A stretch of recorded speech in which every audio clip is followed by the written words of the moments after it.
நம்ம topic approach to லிட்ரேச்சரில் modern fiction. இந்த மாடர்ன் ஃபிக்ஷன் அப்படின்னு சொல்லக்கூடிய வேர்டை சொன்னவங்க வெர்ஜினா வுல்ஃப் 1919 இதை ஒரு கிரிட்டிசிசம் எஸ்ஸேவாக சொல்லியிருக்காங்க. இப்போ நம்ம விஷயத்துக்கு வருவோம்.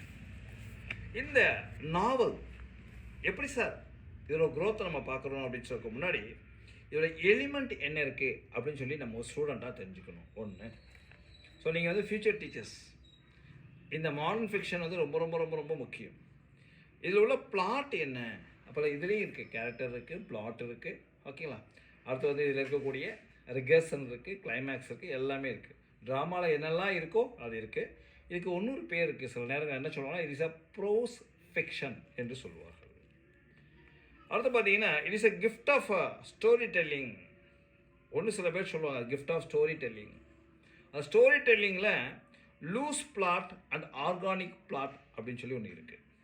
அதுக்கடுத்து சிம்பிள் பிளாட்னு சொல்லுவாங்க, காம்பவுண்ட் பிளாட்ஸ் அப்படின்னு சொல்லுவாங்க. சிம்பிள் பிளாட்னு சொல்லுவாங்க, காம்பவுண்ட் பிளாட்னு சொல்லுவாங்க.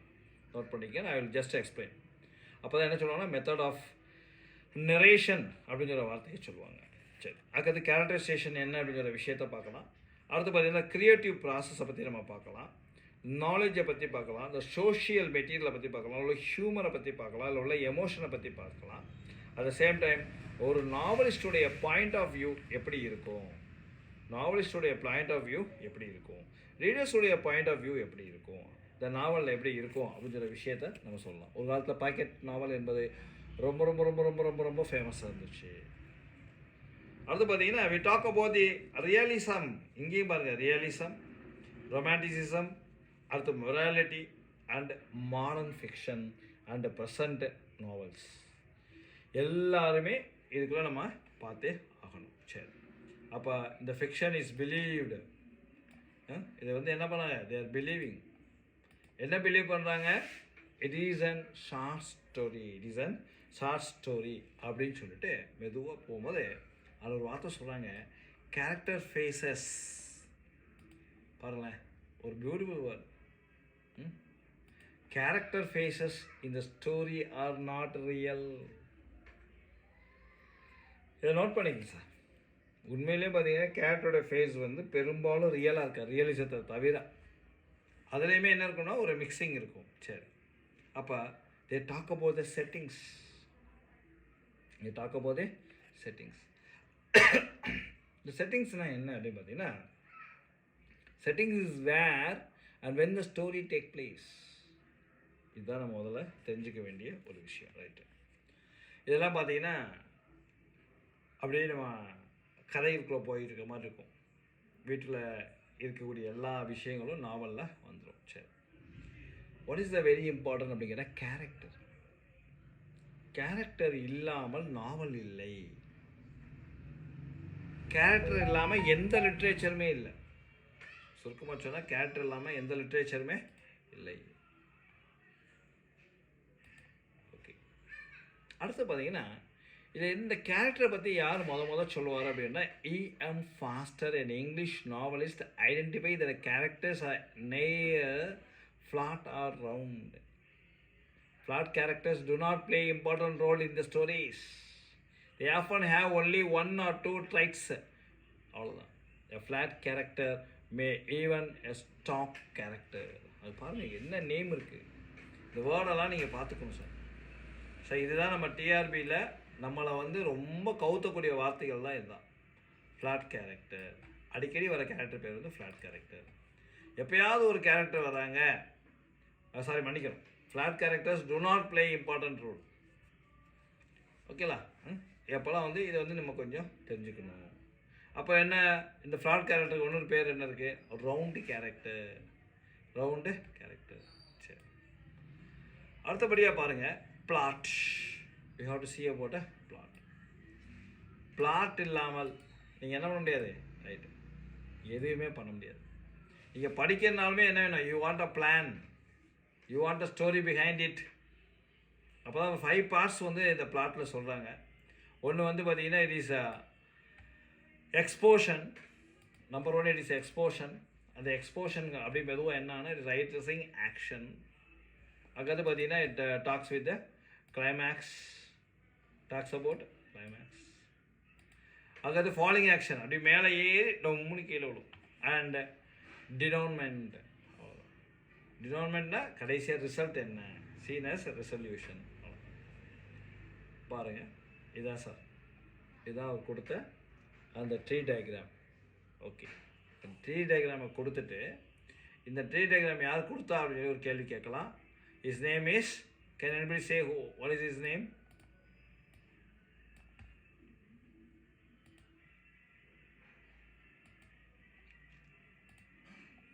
சார் நேம் சொல்லுங்க. அவ்வளோதான், ஃப்ரைடாக்ஸ். ஃப்ரைடாக் பிரமிட் அப்படின்னு சொல்லுவாங்க. ஃப்ரைடாக் பிரமிட். இவர் தான் வந்து நாவலுடைய பிளாட்டை பற்றி சொல்லக்கூடிய ஒரு விஷயம். சரி, அடுத்து பாருங்க, conflict. What is the conflict? கான்ஃப்ளிக்ட்னா சண்டை இல்லாமல் சச்சரவு இல்லாமல் உங்களால் என்ன பண்ண முடியாது, ஒன்றுமே பண்ண முடியாது. Conflict is a struggle between two entities. In a story writing the main character, அப்போ தான் என்ன பண்ணுவாங்கன்னா இந்த கான்ஃப்ளிக்டை பற்றி சொல்லும்போது they come across the protagonist, they come across the antagonist, they come across the adversary. நல்லது நடக்கும், கெட்டது நடக்கும், எல்லாமே நம்ம இங்கே பண்ணுறதா இங்கே நம்ம பார்க்கக்கூடிய அட்வர்சரி. அது எப்படி பிரிக்கிறாங்க பாருங்களேன். Character versus character, character versus nature, character versus society, character versus machine and technology, and character versus God, character versus himself. தன்னைத்தானே போராடிக்குவோம். கேரக்டர் இருக்குது பார்த்தீங்களா, அவனுக்குள்ள ஒரு கான்ஃப்ளிக்ட் வரும். அந்த கான்ஃப்ளிக்ட் இல்லாமல் பார்த்தீங்கன்னா எந்த ஸ்டோரியுமே கிடையாது. You can just see.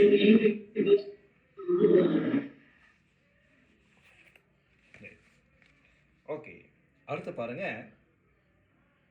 Literary element என்ன. Just see the literary elements.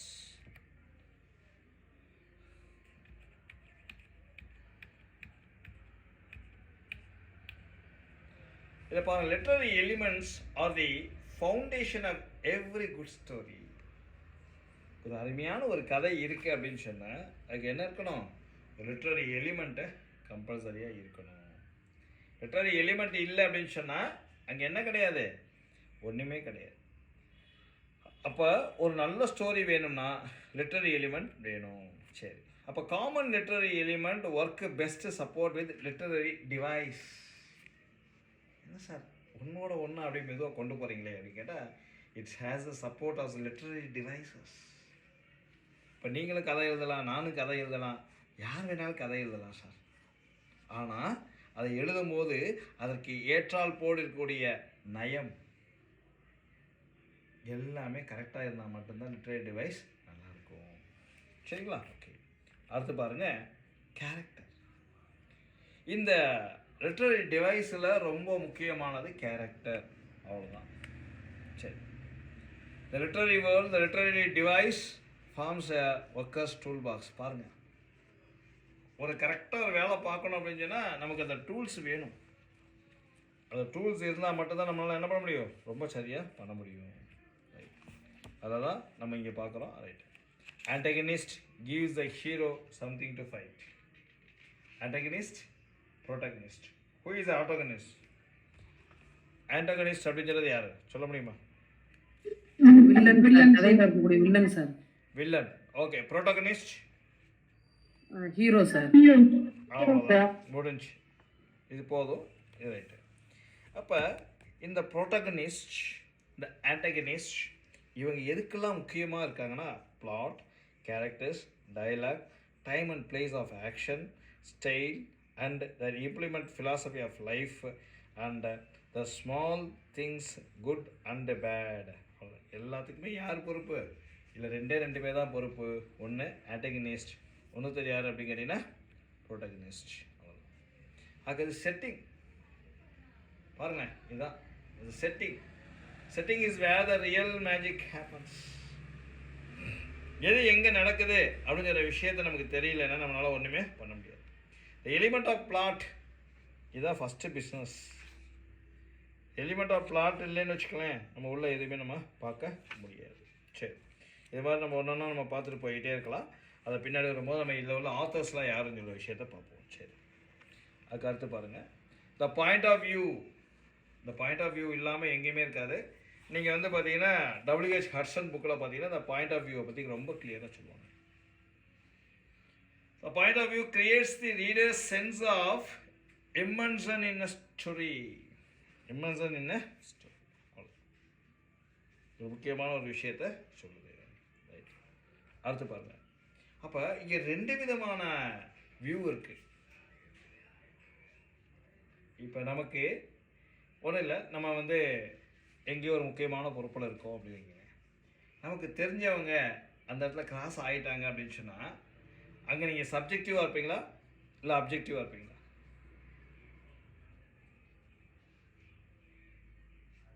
சொல்லுங்கள் sir. What is meant by objective and what is meant by subjective? There are two types, two different types of point of view.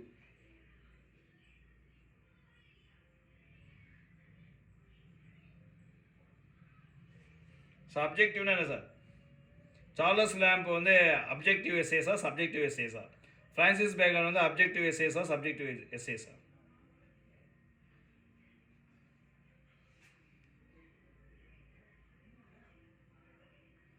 Bacon objective, sir. Bacon is objective. Good. Okay. Subjective யார்? பர்சனலா சொல்லக்கூடியவங்க sir.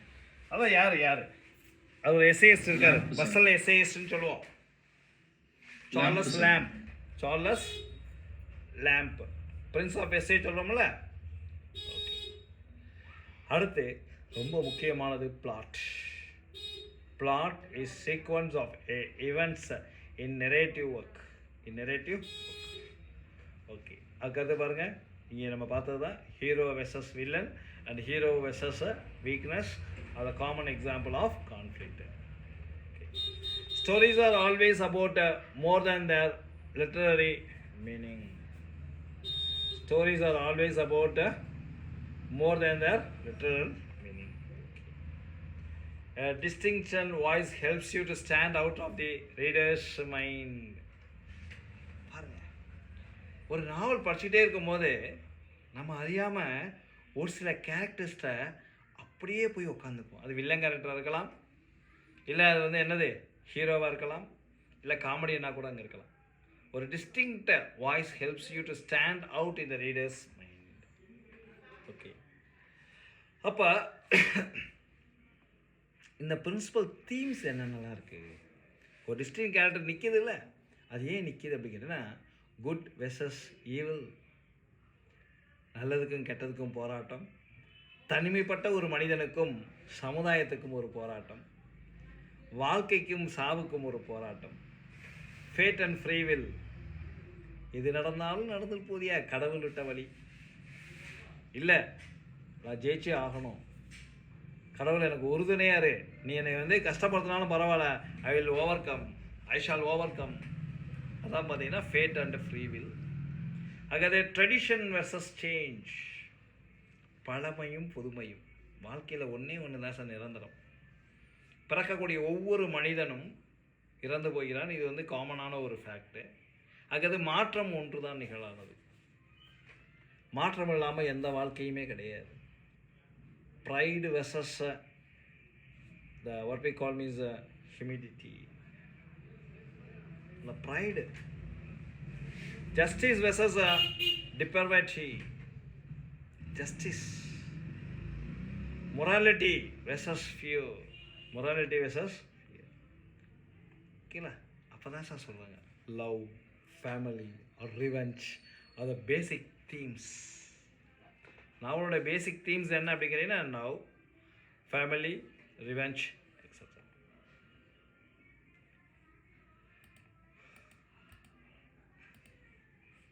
Okay,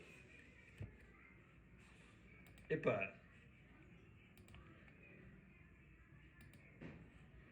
let us have a small start.